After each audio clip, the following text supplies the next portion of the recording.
protecting your reality, douchebag.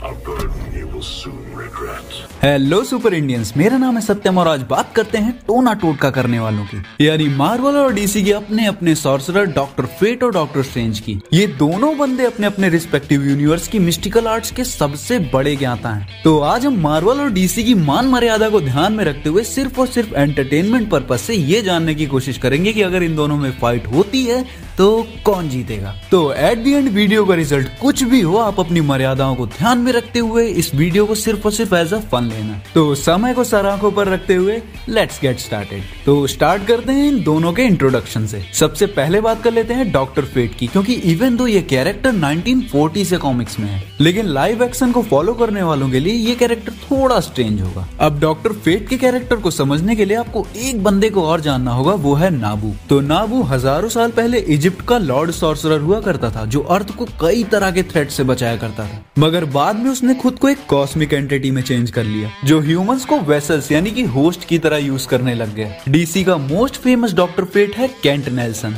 जिसको नाबू ने अपना होस्ट बनाया, और फेट के हेलमेट को पहन के वो बना डॉक्टर फेट। अब आने वाली डीसी की मूवी ब्लैक एडम में केंट नेल्सन ही एज डॉक्टर फेट नजर आएंगे। तो इस बंदे के पास सालों का एक्सपीरियंस है, और कंपेयर करें डॉक्टर स्ट्रेंज से तो मिस्टिकल स्पेल्स में भी इसका नॉलेज स्ट्रेंज से काफी ज्यादा है। तो अब थोड़ी सी बात कर लेते हैं अपने अनजान चिकित्सक डॉक्टर स्ट्रेंज की। तो सबको डॉक्टर स्ट्रेंज की जर्नी तो याद ही होगी, उसके एक्सीडेंट से लेके उसके सॉर्सरर सुप्रीम बनने तक। जहां डॉक्टर स्ट्रेंज एक ह्यूमन है, उसकी नॉलेज की भूख ने उसे इतनी जल्दी इतना एक्सपीरियंस दे दिया। और तुम लोगों को क्या ही बताना डॉक्टर स्ट्रेंज के बारे में, तुम सारे के सारे चीते बंदे हो, तो तुम्हें शायद मुझसे ज्यादा ही पता होगा स्ट्रेंज के बारे में। तो अब कूदते हैं डॉक्टर फेट पे। तो ये बंदा वर्चुअली इमॉर्टल है, यानी अगर केंट नेल्सन को कुछ हो भी जाता है, यानी वो मर भी जाता है, तो नाबू किसी और ह्यूमन को अपना वेसल बना लेगा, और उसके क्लोक और एम्यूलेट के साथ डॉक्टर फेट अनस्टॉपेबल है। लेकिन अदर हैंड डॉक्टर स्ट्रेंज को सॉर्सरर सुप्रीम इसलिए नहीं बनाया गया क्योंकि वो काफी जल्दी मैजिक को एग्जीक्यूट कर लेता है, बल्कि इसलिए बनाया गया क्योंकि अपनी स्किल्स की बदौलत इस बंदे ने अपने से कई ज्यादा पावरफुल एनिमीज को हराया है, और ये चीज इसने प्रूव भी करके दिखाई है।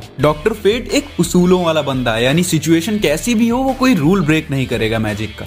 वहीं डॉक्टर स्ट्रेंज ने ऐसा कोई रूल ही नहीं होगा जो तोड़ा ना हो। ये बंदा नियम कानून को अपने ठेंगे पे रख के चलता है। डॉक्टर फेट एक गॉड है जिसने कि एक ह्यूमन को पोजेस किया है, वहीं डॉक्टर स्ट्रेंज खुद एक ह्यूमन है जिसने गॉडली पावर्स को पोजेस किया है। सो अब बात करते हैं इस बैटल में उनकी स्ट्रेंथ और उनकी वीकनेसेस की।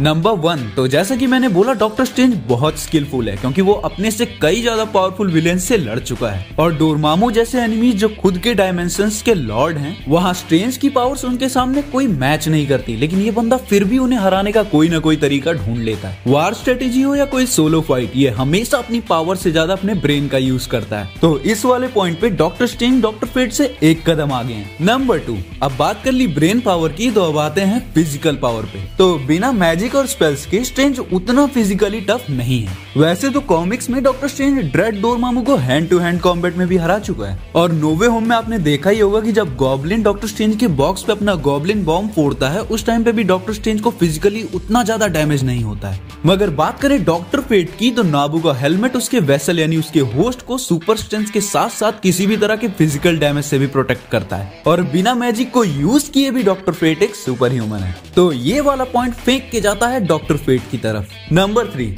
तो डॉक्टर स्ट्रेंज ने अपनी लड़ाइयों में कई सारी मिस्टिकल चीजें कलेक्ट करी हैं, जैसे तुम लोग पबजी में करते हो, और उन्हीं चीजों में से एक है अंगारुमस की एक्स।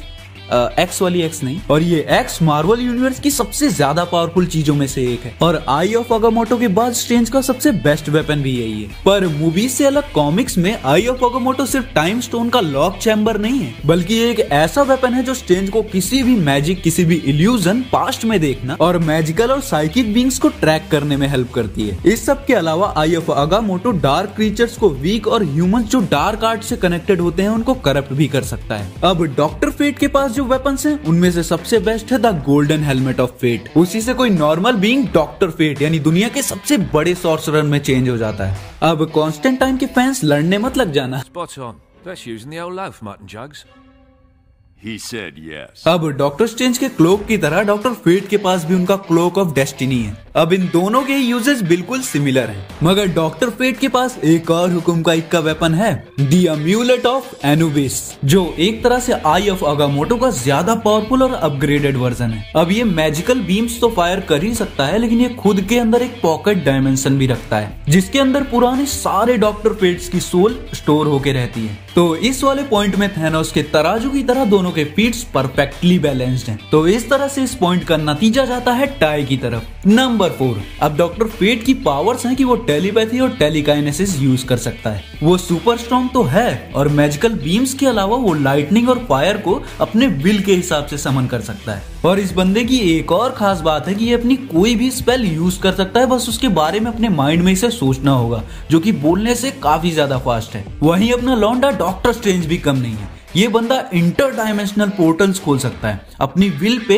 एस्ट्रल रेल्म में ट्रैवल भी कर सकता है, और कई सारे मैजिकल स्पेल्स और मिस्टिकल आर्टिफैक्ट्स का यूज भी कर सकता है। तो बेसिकली देखा जाए तो इन दोनों की बिगेस्ट वीकनेसेस ये दोनों खुद हैं, क्योंकि जहां डॉक्टर फेट किसी भी एनर्जी ब्लास्ट से लेकर किसी भी साइंस के वेपन से इनवल्नरेबल हैं, वहीं उसको कोई भी प्रॉब्लम तब आ सकती है जब सामने वाला कॉस्मिक और मिस्टिकल पावर्स का यूज करे। कॉमिक्स में डॉक्टर फेट ने सुपरमैन की क्रिप्टोनियन पावर्स को भी कॉपी कर रखा है। डॉक्टर फेट स्पेक्टर तक से लड़ चुके हैं और किसी को पता चले बिना उसके माइंड को इंटेरोगेट भी कर सकते हैं। अगर इनकी कोई दूसरी वीकनेस है तो वो है एलियन एक्स की तरह। 2 माइंड्स होने की वजह से उसकी ज्यादा पावर को अनलीज करने से पहले उसे नाबू से कंसल्ट करना पड़ता है, मगर अगर दोनों की रजामंदी हो गई तो ये अपनी फाइनल फॉर्म यानी ट्रू फेट को भी रिलीज कर सकता है, जो बस अपने हाथों का यूज करके यूनिवर्स के टुकड़े तक कर सकता है। पर जस्ट लाइक स्ट्रेंज, ये अल्टीमेट फॉर्म उन्हें हर्ट भी करती है, तो ये दोनों सॉर्सरर अपनी अल्टीमेट फॉर्म को अवॉइड करते हैं। डॉक्टर स्ट्रेंज गॉड को भी डिफीट कर चुका है, इन्फिनिटी गॉन्टलेट की पूरी पावर्स को अकेले मैच कर चुका है। वहीं डॉक्टर फेट ने भी गॉड्स को डिफीट कर रखा है, वो भी बिना अपनी पूरी पावर्स का यूज किए। दोनों अपने फुल पोटेंशियल में इतने पावरफुल हैं कि इनकी फाइट सालों तक चल सकती है, और इसके कॉन्सिक्वेंसेस में अर्थ जैसे कई प्लेनेट का एंड भी हो सकता है। तो मैं ये कहने की बजाय कि कौन जीतेगा, मैं बस इतना बता देता हूँ कि इन दोनों के जीतने की कंडीशन क्या होगी। तो अगर पहली कंडीशन पुट अप करें तो डॉक्टर स्ट्रेंज जीतेगा, क्योंकि उसने खुद से पावरफुल फोर्स को डिफीट किया है। उसके पास कभी ना खत्म होने वाला मैजिक है। अब वैसे तो डॉक्टर फेट स्ट्रेंज को काउंटर कर सकता है, पर स्ट्रेंज अगर डोरमामू को डिफीट करने का तरीका ढूंढ सकता है तो वो उसके काउंटर से भी बच जाएगा। और अगर एक बार स्ट्रेंज डॉक्टर फेट की बॉडी तक पहुंच गया तो वो बॉडी अभी भी एक ह्यूमन की है, जो मैजिक के आगे वीक है। अब कोई कहेगा कि डॉक्टर फेट अभी भी डॉक्टर स्ट्रेंज के कंपेयर में फिजिकल स्ट्रेंथ में ज्यादा हैं, तो जी हाँ, बिल्कुल वो ज्यादा हैं। मगर नाबू और ह्यूमन ये दोनों एक दूसरे से काफी कम एग्री करते हैं, और इस वजह से किसी एक डिसीजन पे आने में काफी टाइम लग जाता है, और तब तक वो अपनी पावर ठीक तरीके से यूज नहीं कर सकता। और जब तक ये दोनों आर्गुमेंट करेंगे, स्ट्रेंज उस चीज का फायदा उठा लेगा। अब अगर सेकंड कंडीशन पुट अप करें तो डॉक्टर फेट जीतेगा, क्योंकि वो इमॉर्टल है। मतलब बेसिकली तुम उसके वेसल को तो मार सकते हो, लेकिन उसे नहीं। अब नाबू का एक्सपीरियंस डॉक्टर स्ट्रेंज से बहुत ज्यादा है मिस्टिकल आर्ट्स में,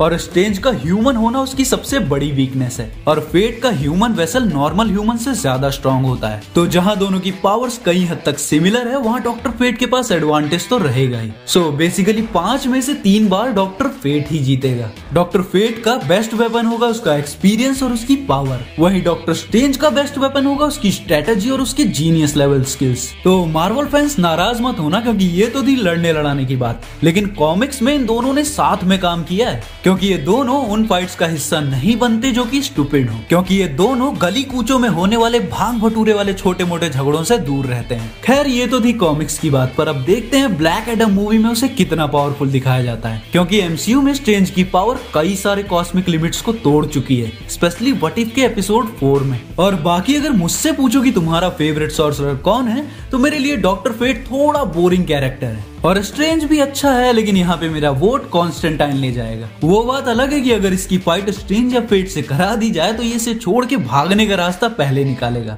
तो गाइज ये था आज का हमारा वीडियो, जिसमें हमने बात करी स्ट्रेंज वर्सेस फेट की। तो अगर आपको वीडियो अच्छा लगा तो वीडियो को लाइक करो, अपने दोस्तों के साथ शेयर करो, और कमेंट में हमें बताओ कि इन दोनों में से आपके हिसाब से कौन जीतेगा। तो मुलाकात होगी अगले वीडियो में, तब तक के लिए bye, may the force be with you.